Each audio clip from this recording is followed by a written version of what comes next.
자, 1절입니다. 그런즉 육신으로 우리 조상인 아브라함이 무엇을 얻었다 하리요?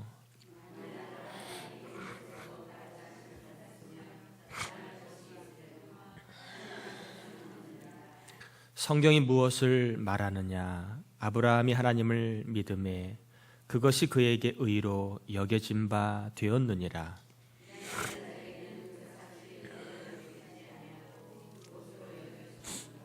이를 아니할지라도 경건하지 아니한 자를 의롭다 하시는 이를 믿는 자에게는 그의 믿음을 의로 여기시나니.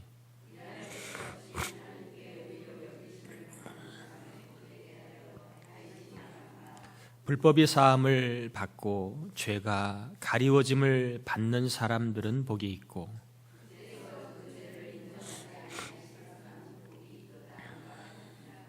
그런즉 이 복이 할례자에게냐 혹은 무할례자에게도냐? 무릇 우리가 말하기를 아브라함에게는 그 믿음이 의로 여겨졌다 하노라.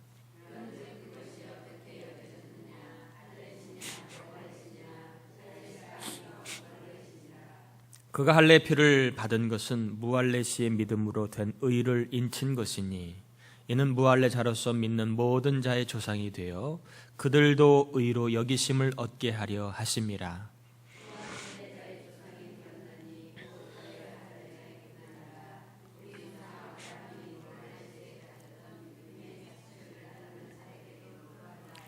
아브라함이나 그 후손에게 세상의 상속자가 되리라고 하신 언약은 율법으로 말미암은 것이 아니요 오직 믿음의 의로 말미암은 것이니라.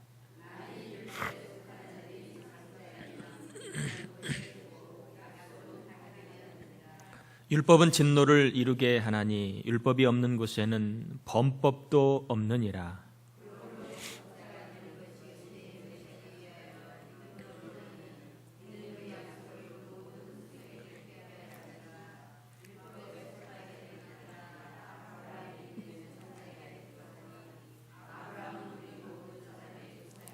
기록된 바 내가 너를 많은 민족의 조상으로 세웠다 하심과 같으니, 그가 믿은 바 하나님은 죽은 자를 살리시며 없는 것을 있는 것으로 부르시는 이시니라.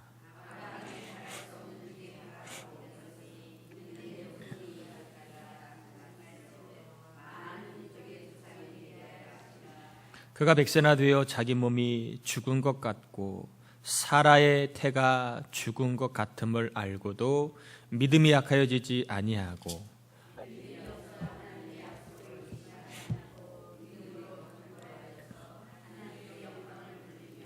약속하신 그것을 또한 능히 이루실 줄을 확신하였으니,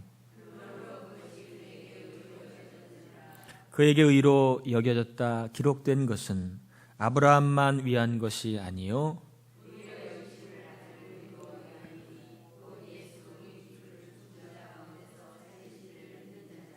같이요 예수를 우리가 범죄한 것 때문에 또한 우리를 의롭다 하시기 위하여 살아나셨느니라. 아멘. 아멘. 날씨가 많이 좀 춥습니다. 하나님이 예배하는 여러분에게 뼈까지 좀 따스함과 뼈까지 좀 강건케 하시는 은혜가 꼭 임하시기를 믿고 축복합니다. 오늘은 이신칭의의 예 아브라함이라고 하는 제목으로 하나님 말씀을 전하겠습니다. 바울은 3장에서 믿음으로 의롭다함을 얻는 이신칭의에 대한 말씀을 전했습니다. 그리고 유대인들이 좀 더 잘 이해할 수 있도록 아브라함과 다윗을 예로 들어서 그들이 구원받는 것이 과연 무엇 때문에 구원을 받았느냐, 무엇 때문에 의로워졌느냐, 이 신뢰를 들면서 이신칭의를 다시 한번 이제 강조하고 있는 이야기, 오늘 본문의 이야기입니다. 잘 아는 것처럼 아브라함은 유대인의 조상이지요. 유대인의 뿌리라고 할 수도 있는 중요한 인물입니다. 그래서 이 뿌리라고 할 수 있는 아브라함이 과연 어떻게 구원받았느냐, 어떻게 의로워졌느냐를 살피는 것은 곧 이신칭의가 사실이냐 아니냐를 입증할 수 있는 좋은 예가 되기 때문에 다윗은 아브라함이 구원을 무엇으로 받았느냐를 이제 설명하고 있는 게 오늘 본문의 이야기입니다. 그래서 본문의 이야기는 크게는 네 종류로 나눌 수 있습니다. 1절부터 8절까지는 아브라함이 구원받은 것은 행위가 아니다, 행위 때문에 구원받는 게 아니다. 그리고 9절부터 12절까지는 할례 때문도 아니다. 그리고 13절부터 16절까지는 율법 때문도 아니다. 그리고 결론 삼아 아브라함이 구원받은 것은 믿음으로 된 것이다 라고 하는 것이 17절에서 22절까지의 이야기입니다. 자, 아브라함이 어떻게 구원받았느냐, 어떻게 의로워졌느냐, 똑같은 개념입니다. 구원받았다, 의로워졌다라고 하는 것 똑같은 개념입니다. 1절부터 5절까지의 이야기는 아브라함이 행위로 구원받는 것이 아님을 이제 이야기하고 있는 것입니다. 1절에 보면 우리의 조상인 아브라함이 무엇을 얻었다, 이 말은 무엇으로 구원을 받았느냐 하는 이야기예요. 무엇으로 의로움을 얻었느냐 하는 질문을 던지고 거기에 대한 답을 2절부터 이렇게 쭉 하고 있는 이야기입니다.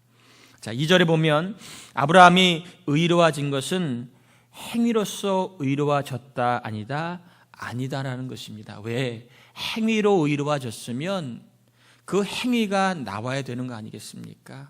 그러니까 아브라함이 행위를 가지고 의로워졌다고 얘기를 하면 어떤 아브라함의 특정한 행위, 의롭다 인정받을 만한 행위가 나와야 되는데 그 행위가 성경에는 없어요.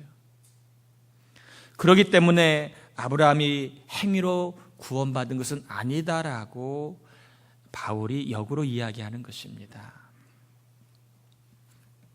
그러면서 3절부터 5절까지 이야기는 무슨 얘기입니까? 행위가 아니라 오로지 3절에 보면 아브라함이 하나님을 뭐하니까 3절에 보셔야죠. 3절을 보셔야 성경 3절을 보세요. 3절하고 같이 읽어봅니다. 성경이 무엇을 말하느냐?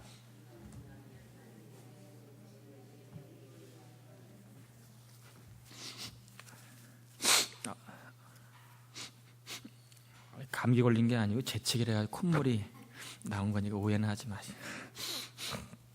3절에 보면 성경이 뭘 말하느냐는 아브라함이 구원받은 것을 뭐라고 얘기하느냐 그 뜻입니다. 아브라함이 구원받은 것은 하나님을 믿었기 때문에 의로워졌다. 믿음으로 아브라함은 의로워졌다. 이 얘기를 하고 있는 것입니다.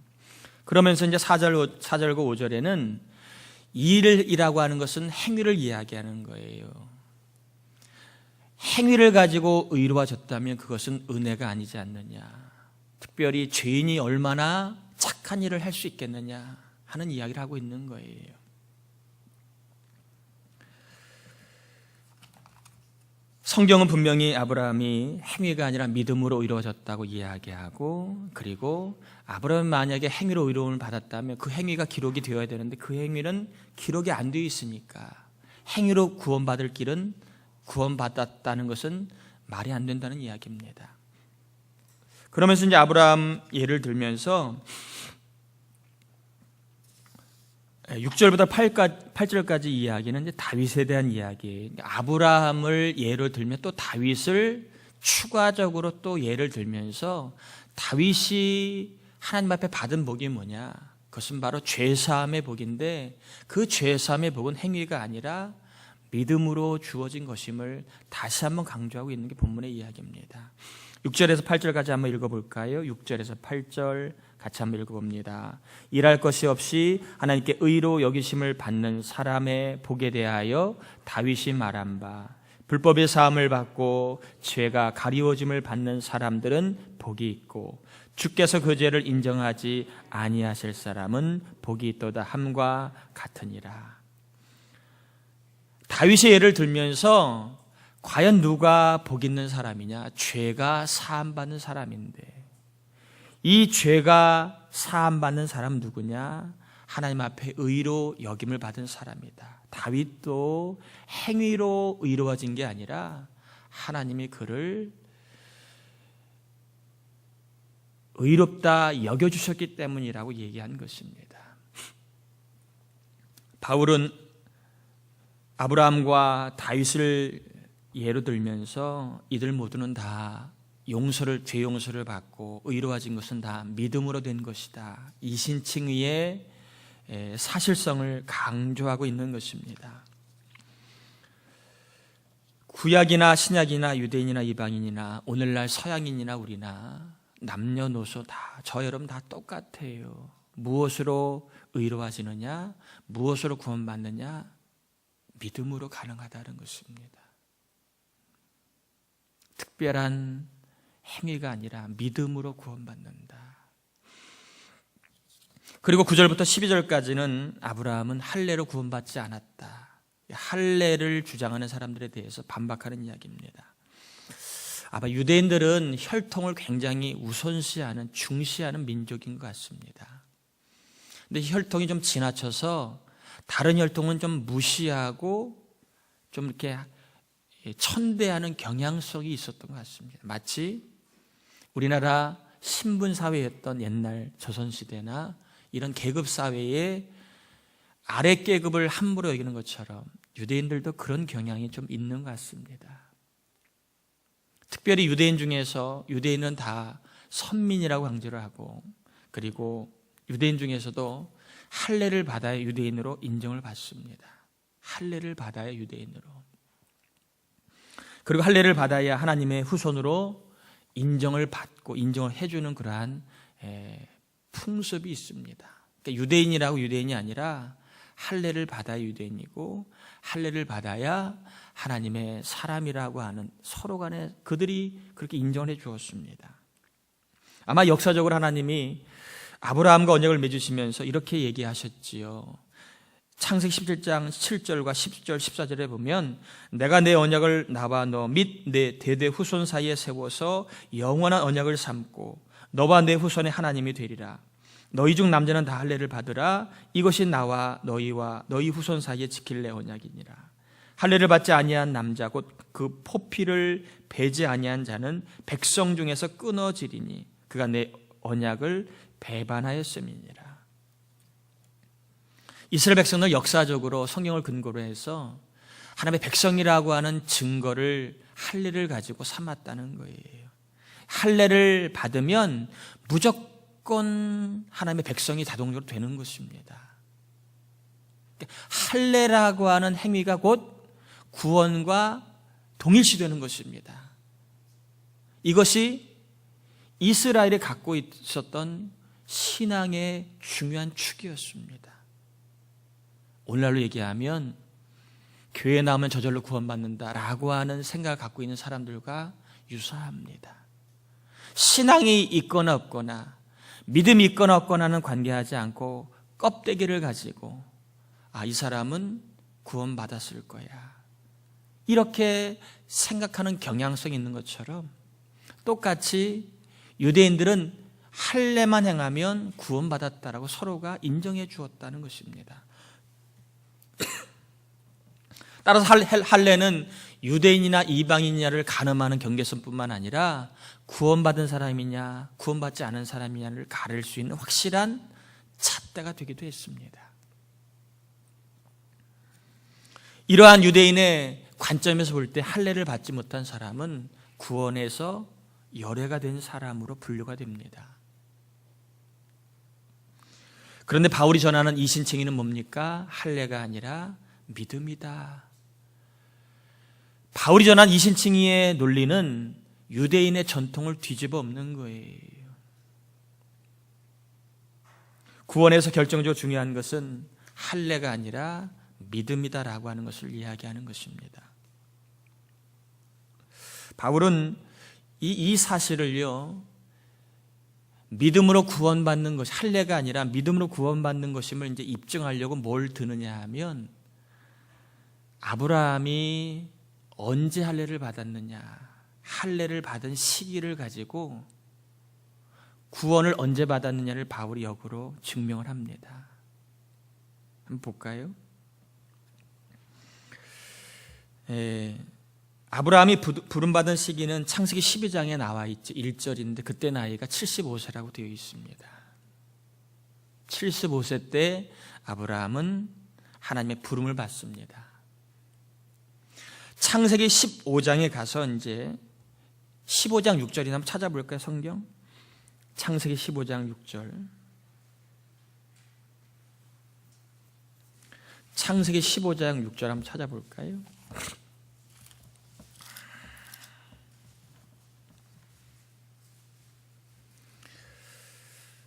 자, 창세기 15장 6절에 보면 이신 칭의에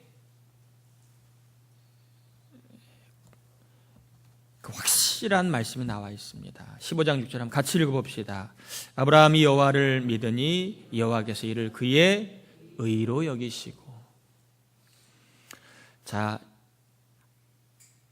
75세 하나님이 아브라함을 부르시고 믿음으로 의롭다 인정을 받은 시기는 이제 대략 75세부터 10년이 지난 쯤이니까 한 85세 내지 6세입니다. 그러면 성경을 접지 마시고요. 17장 24절 한번 보시겠어요? 창세기 17장 24절.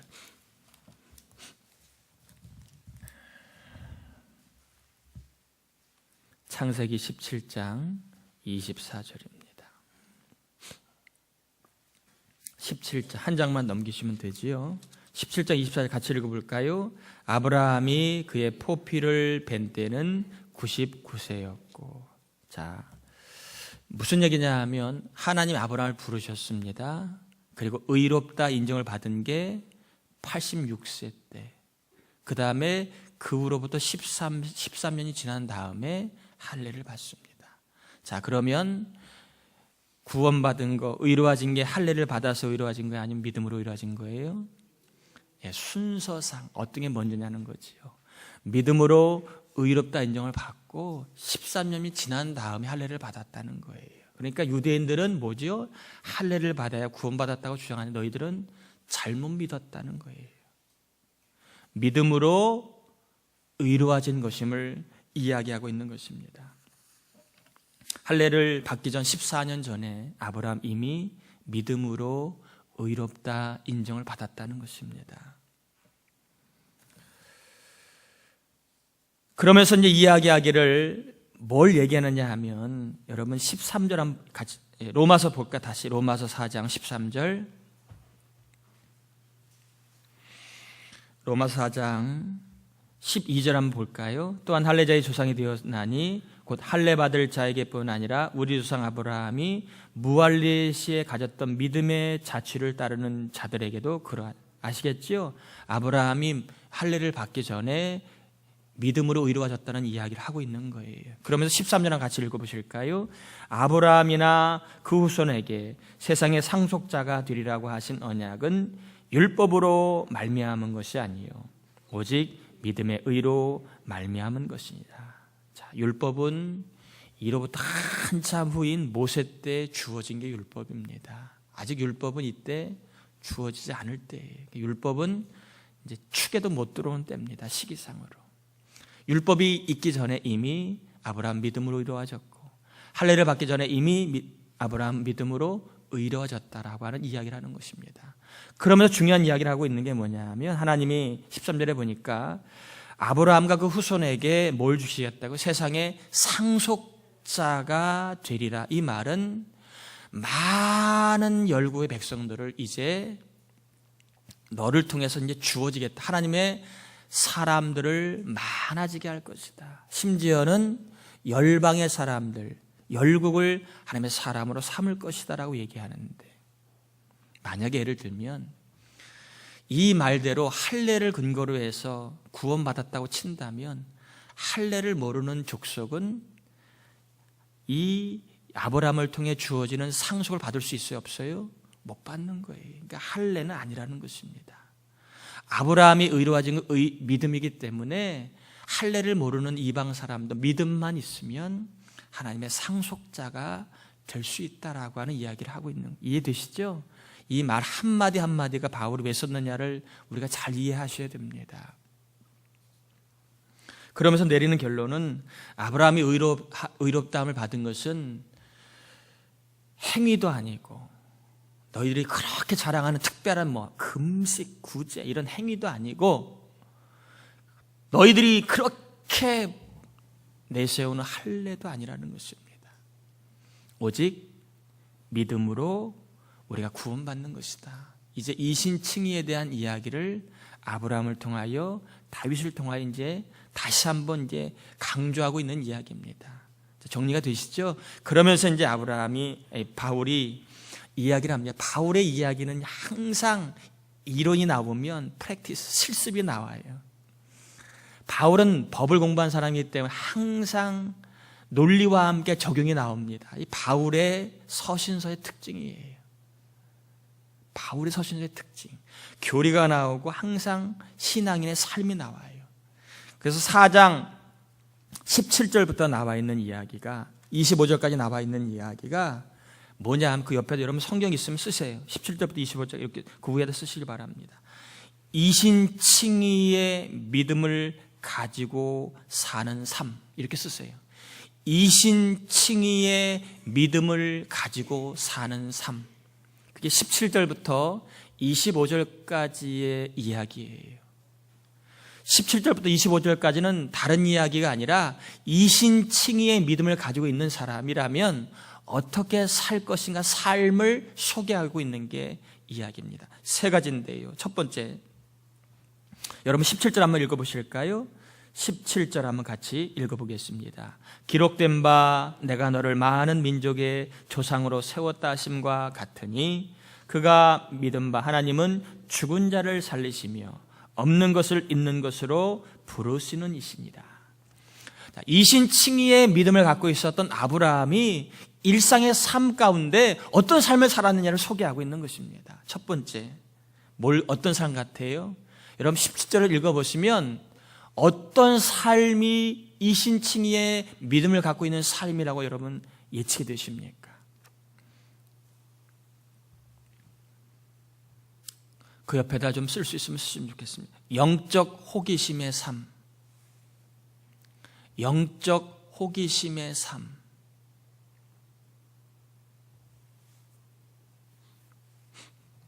믿음을 갖고 있는 사람은요, 어떤 삶을 살아가느냐 하면 영적으로 호기심을 갖고 산다는 거예요. 호기심. 들어도 물 탄 듯 술 탄 듯 맹아리 없이 듣는 게 아니라 하나님에 대해서 호기심을 가지고 산다는 거예요. 어린아이들이요, 이제 좀 지각할 때가 되면 막 찝쩍거리잖아요. 만지지 말아야 될. 지난번엔 참 저희 막둥이가 심하대요. 자식이 변을 버놓고 변에다가 오이를 찍어서 먹고, 오이에다가 변을 찍어가지고 먹고 있더라고요. 참 살다 키우다가 별걸 다 봤습니다. 입에 들어가지고 병은 이빨 사이 끼어있고, 참 심하더만요. 호기심이 많으니까 다 그냥 입에 넣어보는 거예요. 지난번에 봤더니 털실이 꼬랑지에 꼬여가지고 변과 함께 이렇게 내장을 타고 이렇게 이만한 털실이 뒤에 이렇게 매달려 있더라고요. 얼마나 호기심이 많은지 다 입으로 넣어요. 입으로 먹어봐야 되고 마셔봐야 되고 맛을 봐야 알고. 믿음을 갖고 있는 사람은요, 영적 호기심이 왕성하다는 거예요. 어디에 대해서? 하나님에 대해서. 그러니까 오죽하면 아브라함은 어떤 하나님에 대한 호기심을 갖고 있어요? 하나님 정말 죽은 자를 살리시는 분일까? 없는 것을 있게 하시는 분일까? 거기에 대해서 알고 싶어 했습니다. 여러분 어떤 하나님을 알고 싶으신가요? 여러분이 알고 있는 것보다 조금 나은 분? 여러분이 조금 가지고 있는 힘보다 조금 더 나은 힘을 갖고 있는 하나님으로 혹시 믿고 계시진 않나요?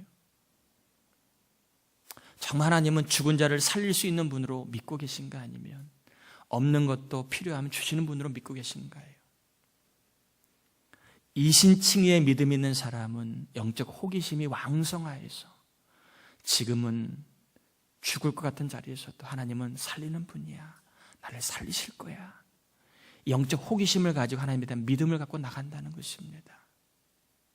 지금은 아무것도 없는 것 같아도 이신칭에 대한 믿음 있는 사람은 하나님은 무엇이든지 때가 되면 주실 거야, 내가 그 하나님을 경험할 거야, 내가 그 하나님 만날 거야, 내가 그 하나님을 체험할 거야, 이런 호기심을 갖고 산다는 거예요. 예수님도요, 하나님이시지만 호기심이 있었습니다. 우리의 그 호기심을 알려주셨습니다. 내가 하는 일을 너희도 할 것이요 오히려 더 큰 일도 행할 것이다. 이렇게 말씀하셨습니다. 저는 저와 여러분들이 영적 호기심이 좀 왕성해졌으면 좋겠습니다. 교회를 다녀도 별일 있겠어. 나도 다 해봤어. 호기심이 없어요. 호기심이. 안 되는데 뭐. 호기심이 없어. 호기심. 다 관심이 어디에 있느냐 하면 하나님에 대한 호기심은 전혀 없고요. 상황에 대한 궁금함만 가득 찹니다. 내 상황에 대한 궁금함만. 언제 끝날까? 언제 어려움이 끝날까? 하나님이 어떻게 일하실까? 정말 이 일을 통하여 하나님 없는 자를 있게 하신 하나님, 안 되는 걸 되게 하신 하나님에 대한 궁금함은 없고요. 이 지긋지긋한 상황 언제 끝날까? 별일 있겠어. 지금까지도 안 됐는데 뭐. 정말 하나님은 죽은 자를 살리실까? 정말 하나님은 없는 것을 있게 하시는 분일까? 이런 호기심이 별로 없어요. 그냥 내 삶이 별 탈 없으면 거기에 그냥 머물러 있습니다. 내 삶이 그냥 먹고 사는데 지장 없으면 거기에 물러 앉아 있어요. 저는 우리 교회가 영적으로 병들지 않는 교회가 되길 꼭 바랍니다. 자꾸 관심이 나에게만 쏠려 있는 건 병든 믿음이에요. 교회를 보지 못하고 다른 사람을 보지 못하는 것은요, 믿음이 약한 증거입니다. 여러분, 믿음이 좋으면 사람이 보이는 거예요. 사람이. 믿음이 약하면 사람이 안 보여요.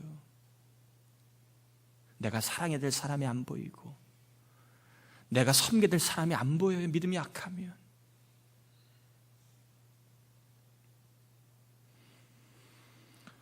저와 여러분들 꼭 미신층의 믿음을 가지고 영적 호기심을 좀 다시 한번 하나님이 주시길 바랍니다. 되겠어가 아니라 될 거야. 정말 하나님은 나 같은 사람을 살리실 거야. 없는 살이지만 있게 하실 거야. 이런 믿음을 하나님 꼭 주시길 바랍니다. 두 번째, 18절 한번 같이 읽어보실까요? 18절입니다. 아브라함이 바랄 수 없는 중에 바라고 믿었으니 이는 내 후손이 이 같으리라 하신 말씀대로 많은 민족의 조상이 되게 하려 하심이라. 이 신층의 믿음을 갖고 있는 사람은요, 영적인 호기심의 삶을 산다면 두 번째로는 따라해 볼까요? 소망의 삶을 삽니다. 좀 입을 좀 크게 열어서 좀 이렇게 좀 힘있게 하세요. 뭐 시장 통해서 음식 살 때는 조용히 큰 소리 치면서 소망의 삶을 삽시다. 녹음되니까 크게 하라는 거예요. 녹음되니까. 그래도 많은지 알고 사람들이 착하고 올 거 아니에요. 녹음되니까. 소망의 삶을 산다는 거죠. 이신층의 믿음을 갖고 있는 거 보니까 18절에 보니까 여기의 믿음은 바랄 수 있을 때 바라는 게 그런 믿음이 아니라 바랄 수 없는 중에도 이 믿음을 갖고 있으면 바란다고 되어 있습니다. 육신적으로는 소망할 수 없는 자리지만 이신층의 믿음을 갖고 있으면 소망할 수 있다는 것입니다. 내 현실과 능력을 통해서는 도저히 소망할 길이 보이지 않지만, 그러나 하나님의 능력과 약속 때문에 소망하는 게 이신층의 믿음을 갖고 살아가는 삶의 모습이라는 것입니다.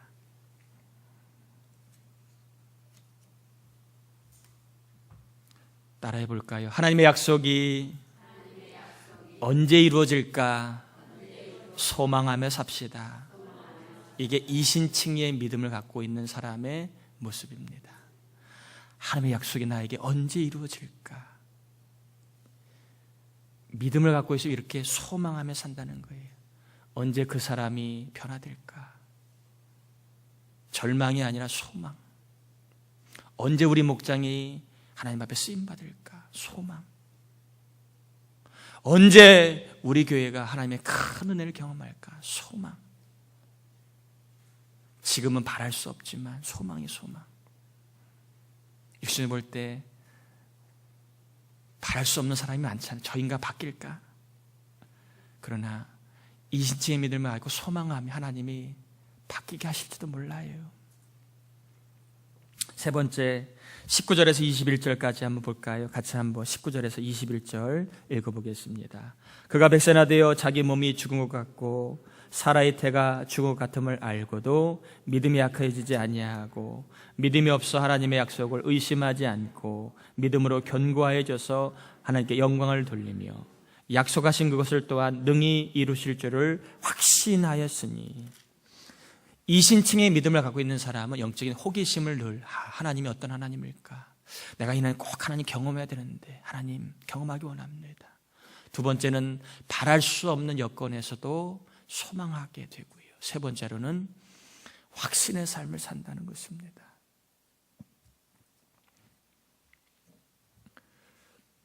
하나님의 약속이 꼭 이루어진다라고 하는 확신을 가지고 살아가는 사람, 이게 이신칭의 믿음을 갖고 있는 사람입니다.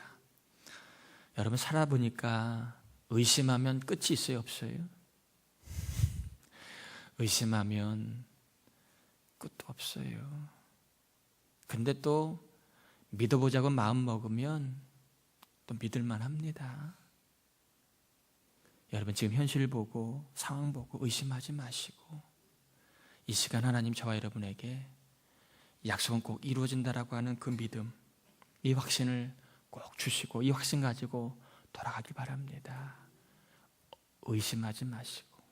말씀을 정리합니다. 이신칭의 믿음을 갖고 있는 사람, 하나님에 대해서 늘 궁금해합니다. 이 궁금함은 하나님을 경험하기를 원하는 궁금함입니다. 저는 개인적으로 지난주에 등록한 새가족을 보면서 제가 그토록 원했던 목회의 한 축이 실현된 것 같아 너무 감사했습니다. 잠깐만 얘기 소개할게요. 아직도 여러분 중에 제가 어떻게 목회하는지, 목장이 어떻게 그냥 속회와 다른지 모르는 분도 많이 계시지요. 우리 교회는 어떻게 돌아가는지 잘 이해를 못하시는 분도 많은 것 같아요. 그렇게 얘기했는데도 잘 이해를 못하시는 분이 많은 것 같아요. 왜 제가 그렇게 생각하느냐 하면 잘 그 이해를 한다면 그대로 움직여야 되는, 잘 움직이지 않으니까 그런 것 같아요. 교회는요, 기본적으로 5가지 기능을 해야 교회예요. 예배와 교육, 선교, 봉사, 교제.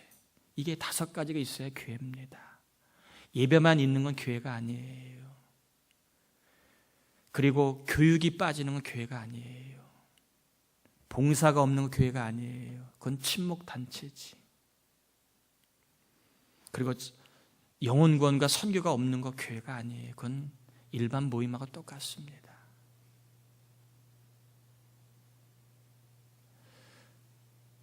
자, 교회는 뭐냐? 선교, 구제, 예배, 교육, 봉사, 교제, 전도, 5가지 기능이 있는 게 교회예요. 우리 부천 동산교회가 이 5가지 기능을 하고 있으면 우리 교회는 건강한 교회입니다. 예배는 되게 좋은데 전도에 관심이 많고 병든 교회예요. 몇몇 사람끼리 굉장히 친한데 정말 속을 나눌 수 없고 그건 병든 교회예요. 병든 교회. 교제가 없는 건 병든 교회입니다. 또 모이기는 모이는데 신앙의 성장이 없어, 교육이 없어가지고, 양육이 없어가지고 성장이 없어요. 10년을 다녀도 신앙이 그대로, 20년 다녀도 신앙이 그대로, 절대 잘하지 않고 그건 병든 교회입니다. 병든 교회예요. 마찬가지로 이 교회의 기능을 어느 한 사람이 감당하는 시대는 지났습니다. 목사 혼자 다 못해요. 그래서 이 교회의 기능을 작은 소그룹이 감당하는 게 제가 추구하는 가정교회입니다.